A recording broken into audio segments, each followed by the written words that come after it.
Welcome to care for studies. तो आज हम पढ़ेंगे साइंस का chapter number 5, separation of substances. So let us start with the overview of the chapter. तो इस चैप्टर के अंदर ये सभी टॉपिक्स हैं जिसमें से आज की क्लास में हम सॉल्युबल सॉलिड्स इन लिक्विड्स, मतलब अगर हमारे पास एक मिक्सचर है जिसमें लिक्विड के अंदर सॉलिड सॉल्युबल है, डिसॉल्व हो जाता है, तो उन मिक्सचर्स में से कंपोनेंट को कैसे अलग करना है ये हम आज की क्लास में पढ़ेंगे। तो स्टार्ट करते हैं आज के टॉपिक के साथ, जो कि है separation of solid from mixture. तो solids which dissolve completely in a liquid can be separated by the following method, and the method is evaporation। तो जब सॉलिड लिक्विड के अंदर सॉल्युबल होता है, डिसॉल्व कर जाता है, घुल जाता है, तो उस मिक्सचर को सेपरेट करने का, उस मिक्सचर में जो कंपोनेंट्स हैं, मतलब सॉलिड और लिक्विड को अलग हम इवेपोरेशन मेथड से कर सकते हैं। अब डिटेल में पढ़ते हैं कि इवेपोरेशन क्या है और किस तरह हम अलग अलग करते हैं सॉलिड को लिक्विड में से। तो स्टार्ट करते हैं इवेपोरेशन की डेफिनेशन के साथ। तो इवेपोरेशन क्या है?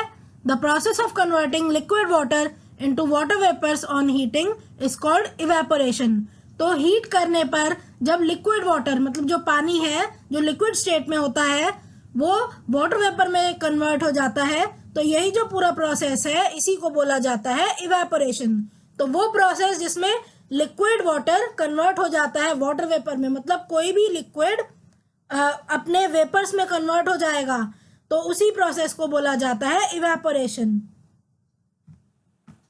तो जैसे कि मैंने अब यहाँ पे एक बीकर लिया, अब बीकर में मैंने सॉल्ट वाटर डाल दिया है। अब मैं इसको हीट करूंगी, तो क्या होगा? हीट करने पर जितना पानी है वो तो भाप बन के उड़ जाएगा, तो लिक्विड कन्वर्ट हो चुका है वाटर वेपर में, और धीरे धीरे ये सारा ही पानी इवेपोरेट हो जाएगा, सारा ही पानी उड़ जाएगा, और मेरे पास बीकर में क्या बचेगा? बीकर में सिर्फ और सिर्फ बचेगा सॉलिड रेजिड्यू या फिर सॉल्ट, मतलब जो भी मिक्सचर में चीज मिक्स की हुई है। अगर शुगर मिक्स की है पानी में तो शुगर रह जाएगी, और मैंने यहाँ पे क्योंकि सॉल्टी वाटर लिया था तो पानी सारा उड़ जाएगा, इवेपोरेट हो जाएगा, और बीकर में बच जाएगा सॉलिड रेजिड्यू। सॉलिड रेजिड्यू मतलब salt. We all know that sea water contains many salts dissolved in it। तो जो पानी होता है, सी वाटर होता है या ओशन वाटर होता है, उसके अंदर सॉल्ट डिसॉल्व होते हैं। अब to obtain salt sea water is allowed to stand in shallow pits called lagoons. तो नमक हमें कैसे मिलता है? सी वाटर में से।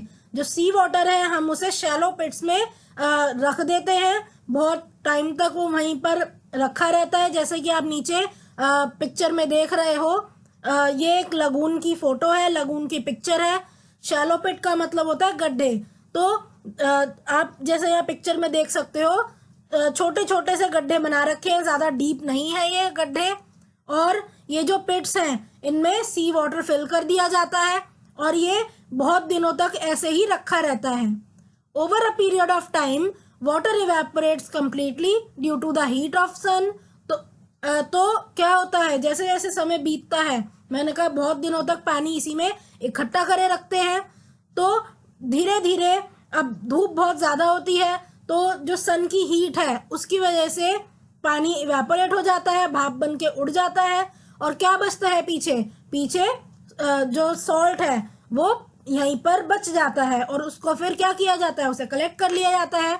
This is then processed and purified to obtain salt. अब जो नमक हमें मिलता है, अगर उसमें कोई भी इम्प्योरिटी है तो उसको भी अलग कर दिया जाता है, उसे प्योरीफाई कर दिया जाता है, और हमें प्योर जो सॉल्ट है जो हम खाने में यूज करते हैं वो हमें मिल जाता है।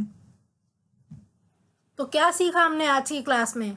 आज की क्लास में हमने ये सीखा कि अगर हमारे पास कोई मिक्सचर है जिसमें एक कंपोनेंट सॉलिड है और दूसरा कंपोनेंट लिक्विड है, और जो सॉलिड है वो डिसॉल्व हो जाता हो लिक्विड में, तो ऐसे मिक्सचर में अगर हमें कंपोनेंट्स अलग अलग करने हैं तो हम इवेपोरेशन मेथड का यूज करेंगे। तो लिक्विड जो है इस प्रोसेस से पूरा इवेपोरेट हो जाता है, उड़ जाता है, और जो हमारे पास बचता है पीछे क्या होता है? वो होता है सॉलिड। तो इसी तरह हम इवेपोरेशन करके सॉलिड को लिक्विड से अलग कर सकते हैं। तो अब इसके बाद हम पढ़ते हैं एक इंटरेस्टिंग फैक्ट जो कि इवेपोरेशन से रिलेटेड है। Sailors spend a long time at a sea and are always in need of replenishing their drinking water supply। तो जो सेलर्स होते हैं तो वो हमेशा ट्रैवल कर रहे होते हैं और बहुत ज़्यादा टाइम होते हैं वो सी के अंदर, तो बहुत ज़्यादा ज़रूरी है उनके लिए कि उनके पास जो ड्रिंकिंग वाटर है वो बना रहे, उनके पास पूरी सप्लाई रहे ड्रिंकिंग वाटर की। तो क्या करते हैं वो? For this they heat sea water and collect vapours in huge sponges. तो क्या करते हैं वो समुद्र में है या सी में है तो ऑब्वियसली वो घिरे हुए हैं सी वाटर से, तो सी वाटर को कलेक्ट करते हैं और उसको गर्म करते हैं। तो गर्म करने के बाद अब जैसे आप यहाँ पिक्चर में देख रहे हो तो वेपर्स बन जाते हैं, है ना। तो किस चीज़ के वेपर हैं वो प्योर वाटर के वेपर्स हैं। तो जो पीने लायक पानी है उसी के वेपर्स बनते हैं, और जो सॉल्ट है सी वाटर में वो तो यहाँ केटल के अंदर ही रह जाएगा। तो अब ये जो पानी है, ये जो वेपर्स आ रहे हैं, इसको सेलर्स कलेक्ट कर लेते हैं स्पंज के अंदर, और फिर ये जो स्पंज है इसे स्क्वीज कर लेते हैं, निचोड़ लेते हैं एक किसी भी कंटेनर के अंदर, और उनको अब ये जो पानी मिलता है ये है फ्री फ्रॉम सॉल्ट, इसमें सॉल्ट नहीं होता, और ये वो पीने के लिए इस्तेमाल कर लेते हैं। So thank you for watching. आज की क्लास के लिए सिर्फ इतना ही। अगर आपको हमारी वीडियो पसंद आई हो तो इसे लाइक करें, इसे शेयर करें और हमारे चैनल को सब्सक्राइब करें and hit the bell icon, जिससे हम जब भी एक नई वीडियो डालें तो आप तक नोटिफिकेशन सबसे पहले पहुंचे। Thank you. आप अपने डाउट्स, सजेशंस और आपको जिस भी टॉपिक पर वीडियो चाहिए हमें कमेंट करके बताएं।